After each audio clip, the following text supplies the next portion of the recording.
अस्सलामुअलैकुम। मोहम्मद अज़हर सिद्दीक अपने programme political diaries के साथ हाजिर खिदमत है। वो जो बिल्ली थैले से निकलनी थी वो निकल आई। मैं बता देता हूँ वो क्या थी। बाकी जो अदालती मामलात में दो तीन चीज़ें जो डिस्कस करने वाली हैं कि आने वाले दिनों में अब आगे होना क्या है। यानी अब तो चंद लोग रह गए हैं ना जो बहुत एक्टिव हैं। यानी कहा जा रहा है खावर मानका का भी कोई इंटरव्यू रिकॉर्ड हो गया है और इस तरह की बहुत सी चीज़ें आप देख चुके हैं। मुनीफ फ़ारूक का जो प्रोग्राम था उसमें जो सवाल किए, लेकिन कुछ चीज़ें ऐसी हैं जो तशनगी रह गई। शेख रशीद बहुत इंटेलिजेंट आदमी है और उन्होंने वो काम नहीं किया जो बाकी कर गए। यही एक वाज़ेह फ़र्क है उसमें। और कुछ बातें भी कह गई और वो एक जनरल बातें थे, वो पहले भी कहते थे। यानी फ़ौज से लड़ाई के हवाले से वो पहले भी ये बात करते थे। जो मेरे तो क्लाइंट भी हैं, मैंने उनकी तरफ से काफ़ी केसेस किए हुए हैं, तो इसलिए मुझे तो इन चीज़ों का अंदाज़ा है। और बाकी जो सोशल मीडिया कैंपेन चल रही है यार, करोड़ों का बयानिया बनते हैं और वो कैसे नीस्तो नाबूद हो रहा है इनका, वो देख लीजिएगा। नाच गाना चल रहा है उनके जो कल का जलसा होना है उसके वाले साहब, ये सारी चीज़ें डिस्कस हो रही हैं, इस पर गुफ्तगू होगी। और सबसे पहले वो मैंने मुनीब अख्तर को ट्वीट कर दिया एक, वो गुस्सा लगा उसको मेरी ट्वीट का। मैंने क्या किया था? मैंने तो सिर्फ इतना लिखा था, ऐसी सहाफ़त और वकालत के बारे में आप क्या कहेंगे। मुनीफ फ़ारूक से बढ़ गया जी। मैं मजाकन एक बात लिखी है और वो इसलिए लिखी कि वो शेख रशीद के बारे में कहा वो मर्द का बच्चा, और वो असद तूर का मैंने वो लिखा। इस पर मुनीफ फ़ारूक का बहुत गुस्सा आया मेरे पे। कहने के मोहतरम, अगर आप भी थोड़ी तकलीफ़ करके कुछ बुनियादी मालूमात लेते तो झूठ की बुनियाद पर एक घटिया ट्वीट ना करनी पड़ती। कम से कम अपने सर नेम का ख्याल कर लिया होता। वैसे मुझे बिल्कुल हैरानगी हुई, मौज करें। मैंने जब पूछा था उनसे, अब अच्छा नहीं लगा, चलें मैंने फिर इसका जवाब दे दिया उनको। ज़रा वो आप खुद सोच लीजिएगा। मैंने कोई पूछा, मैंने कहा जी रब को हाज़िर नाज़िर करके सच बताएं, कौम मुंतज़िर है आपसे सच जानने के लिए। अगर मुनासिब समझें तो कुरान मजीद भी दस्तयाब है। अगर असद तूर ने झूठ बोला तो यकीनन आप उसके ख़िलाफ़ कानूनी चाराजोई करेंगे, वगरना जवाब तो देना होगा।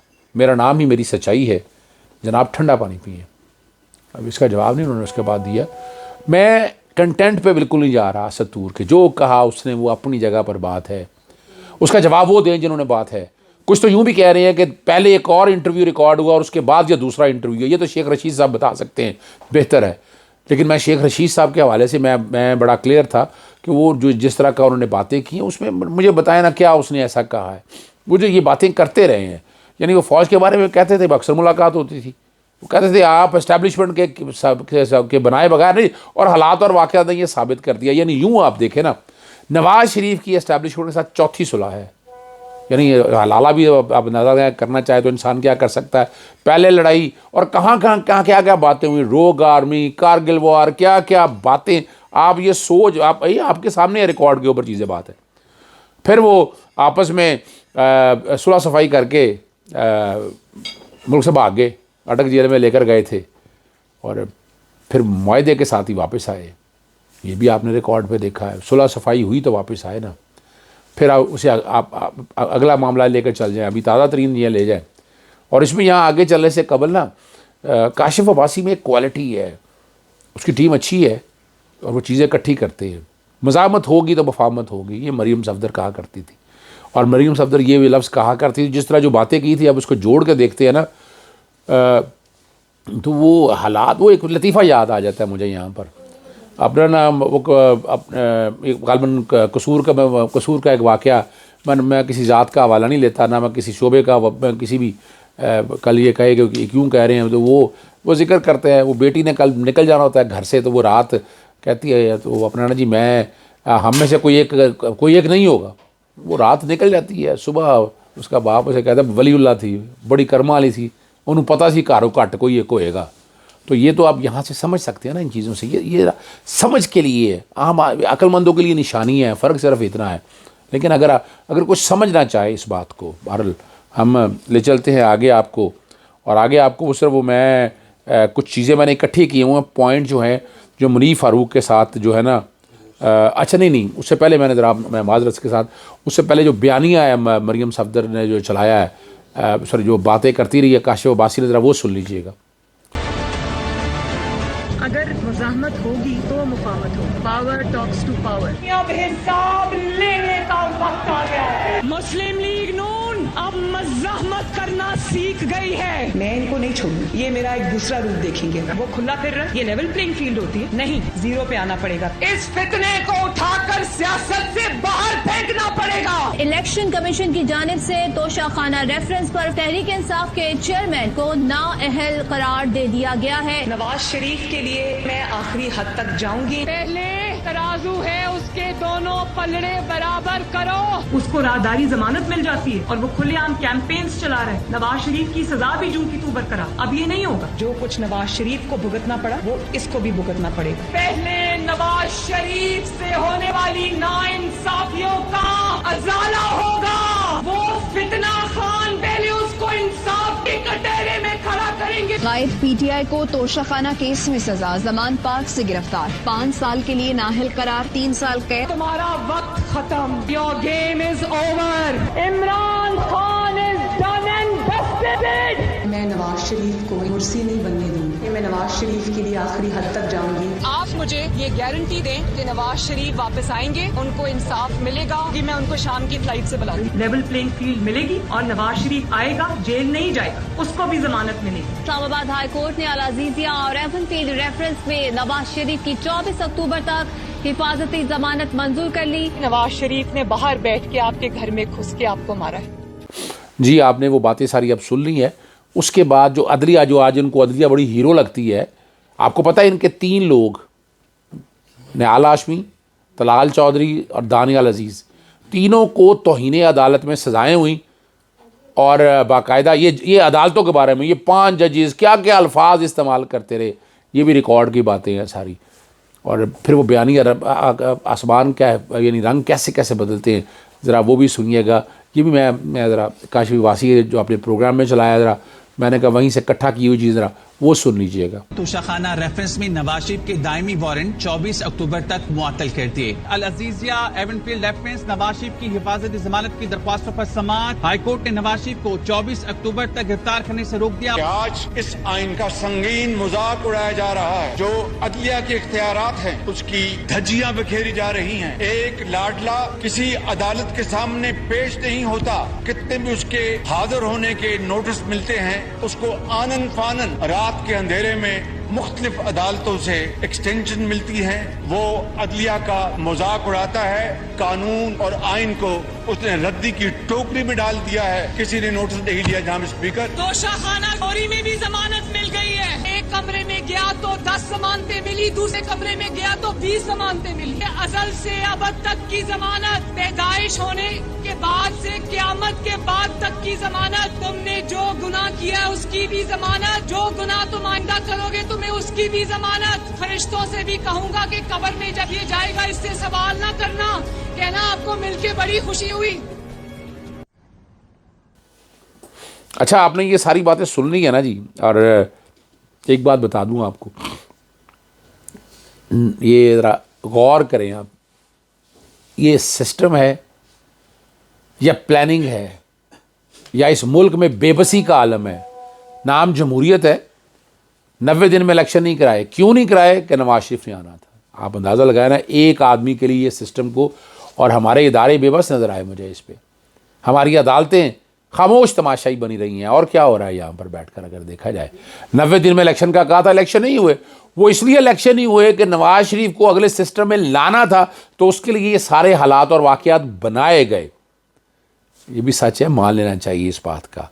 और अब इलेक्शन आगे होते हैं जनवरी में या फरवरी में, ये अभी मुश्किल काम है।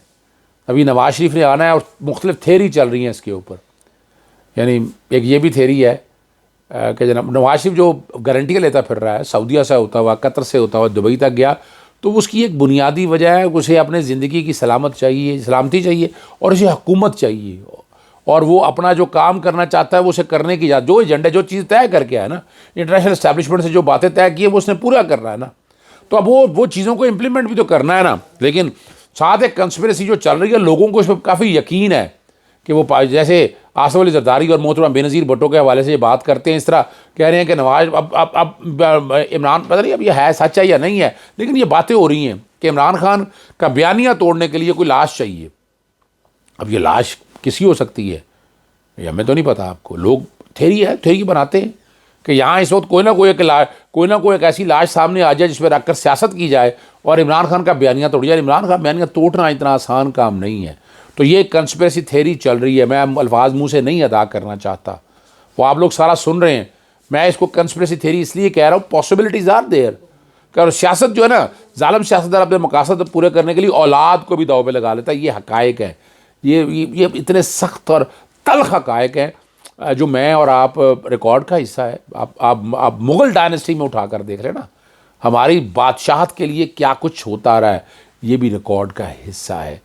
और वो अलहदा बात है, हमारे यहाँ खुल के बात नहीं कर देती, लेकिन इंडियन जो भारत है उसने तरक्की करने की एक राज बड़ा वाज़ेह है कि जहाँ आम आदमी की ज़िंदगी, लेकिन उन्होंने पॉलिटिशियन जो सियासी लोग हैं उनका लीडर फिल्मों में आम आदमी से डिस्कस किया, और वो कई बातें ऐसी हैं जो हुई होती हैं वो उन्होंने फिल्माए दिखाया। हमारे यहाँ तो ऐसी कोई फिल्म चलने नहीं दी जाती, सेंसर बोर्ड आज सामने आ जाता है, तो लेकिन ये रिकॉर्ड पे चीज़ें मौजूद हैं।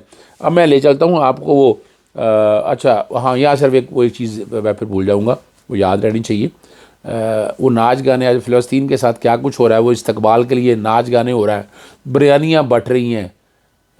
मैं चला तो कोई नहीं रहा, बैकग्राउंड पे अगर किसी मेरे सोशल मीडिया टीम ने वो चला दिया दिखाने के लिए कि ये क्या हो रहा है। तमस्खर उठ रहा है ना फ़लस्तीनियों की शहादत के हवाले से जो जुल्म हो रहा है।